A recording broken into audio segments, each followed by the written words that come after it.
Emeline Noble Lee, 1840 to 1929. I'm Emeline Noble Lee, and no one around here ever called me a shrinking violet. I loved adventure and took risks, and I am a pioneer woman that no one has forgotten. I came to Chaska in 1857 with my family from Massachusetts. Back then, you could still see Indian teepees across the river in the woods. I visited those Dakota camps many times and was even invited by the tribe to sit in on death and war dances. I was the very first school teacher in Chaska. Only 17 years old, the town set me up in a little shanty building right down by the river. The frigid winter winds blew through the slatted walls in the winter, and the river flooded the school during the spring. So Mr. T.D. Smith, who owned the general store on the river, allowed the school to be set up in the second floor of his building. It was during this time that I became acquainted with Mr. Linus Lee. His father built the first brick house in Chaska, still standing there today on Oak and Third. We began to court, and oh, did we become enamored with each other. But sadly, it was 1861, and the Civil War was raging. Linus had enlisted and was ordered to Fort Ridgely to train for the war, and I knew I might not see him again for a long time.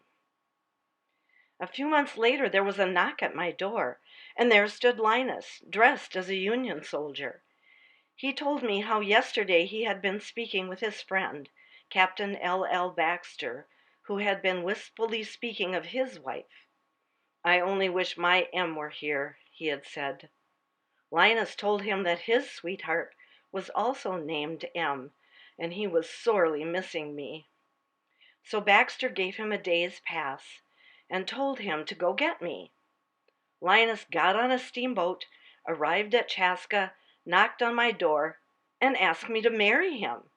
I said yes.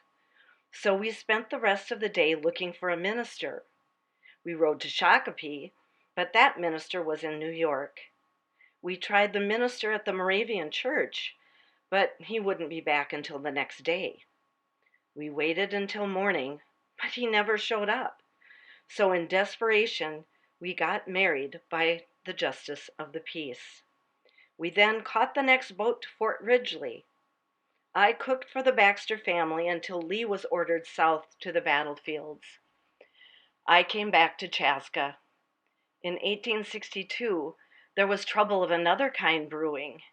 It was August, and there was an uprising of the Dakota all up and down the Minnesota River.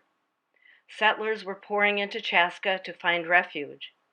Almost every house in town was boarding a refugee family.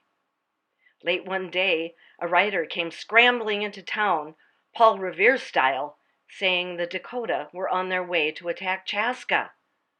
Well, first thing, all the children and women were rounded up and put in every available wagon and driven to safety in Shakopee.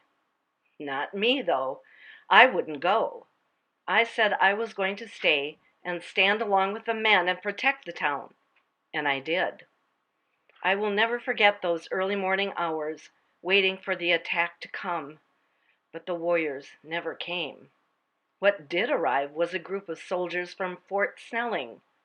We kept vigil for 2 days, but no attack came.